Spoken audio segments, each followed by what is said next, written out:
I had a question from someone else, but I think it's relevant to the group about what do you do when your OCD disrupts values, really. And they were using it from existential OCD, where we might get caught up in philosophical questions. And, their example was really where the mind sort of doubting what's the point. It was almost a depressive existential thought of like, what's the point in doing any of this if we're all going to die? And quite a dark existential sort of thought. But actually OCD can attack values in any way. So you could also have the sort of moral scrupulosity ways that it disrupts values, where it says, you're not really a good person, you're a bad person, look at your thoughts, you don't really value kindness and whatever else. It might attack it from a sort of safety point of view. It might say, don't worry about values, you're too busy trying to keep everyone safe. You've got to do all the compulsions, make sure no one gets contaminated or hurt or things like that. You can also get barriers from analysis paralysis and perfectionism, where we're just overthinking and we're basically doing compulsions about values and goals and what I want to do with my life and what's the perfect one, and is this right, and blah blah blah, and getting really caught in sort of that type of OCD. OCD linked to the moral scrupulosity, it can kind of go, this is, maybe you don't really value this, maybe you're in denial, or maybe there's a repressed part of you that secretly wants to do this or that.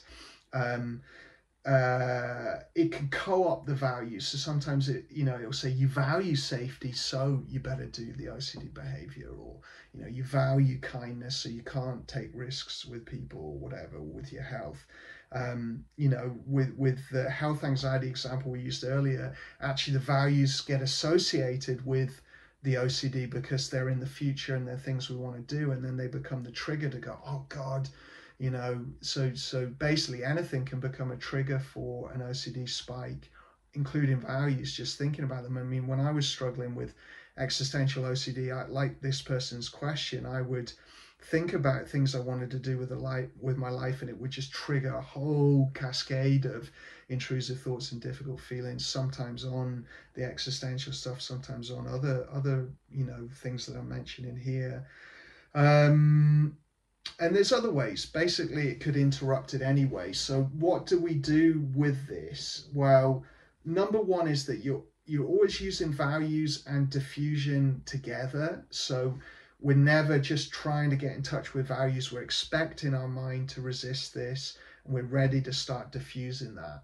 And then values are a choice. They are chosen meaning. They are things that we choose. We don't need to justify them. We don't need to figure it out perfectly and analyze it and get it all right and then do it perfectly. We make a choice and then take action and see how that plays out for us. So it's very much different to what OCD wants us to do, where it wants us to analyze and get everything figured out perfectly, or get rid of all uncertainty.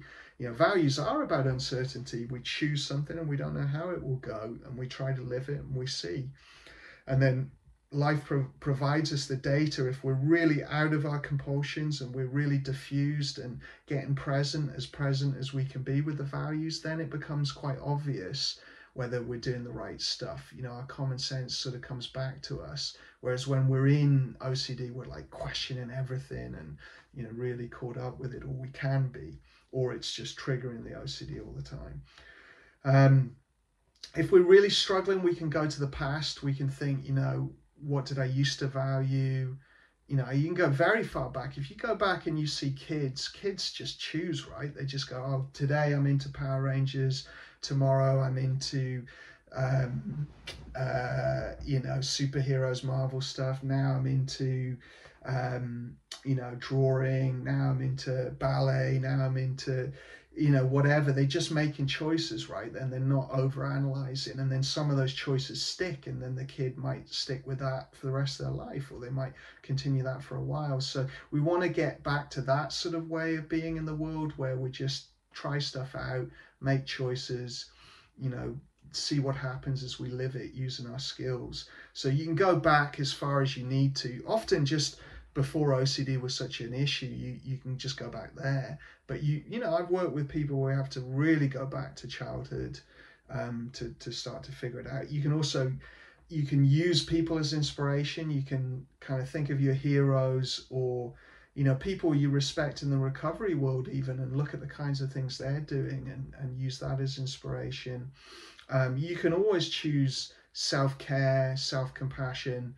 Anyone in therapy, to some degree, that's a value, because you're trying to do something for you to improve your well-being. So we can just take that as a simple value and then build behavior off the back of that.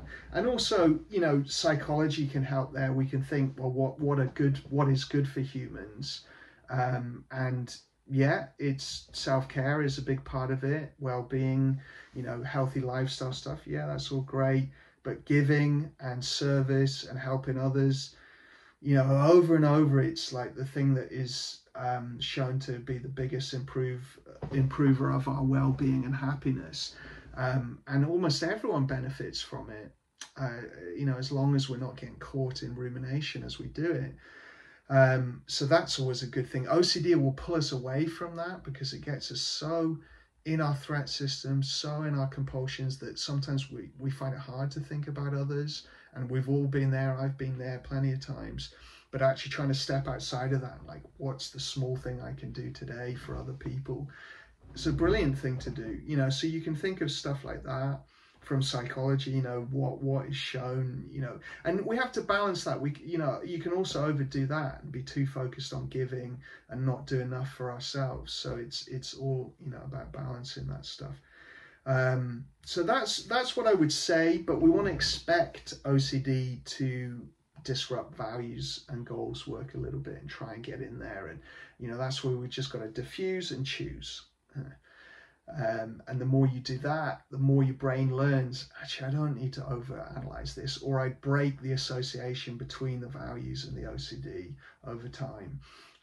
But it's like a training, and you know, we practice it.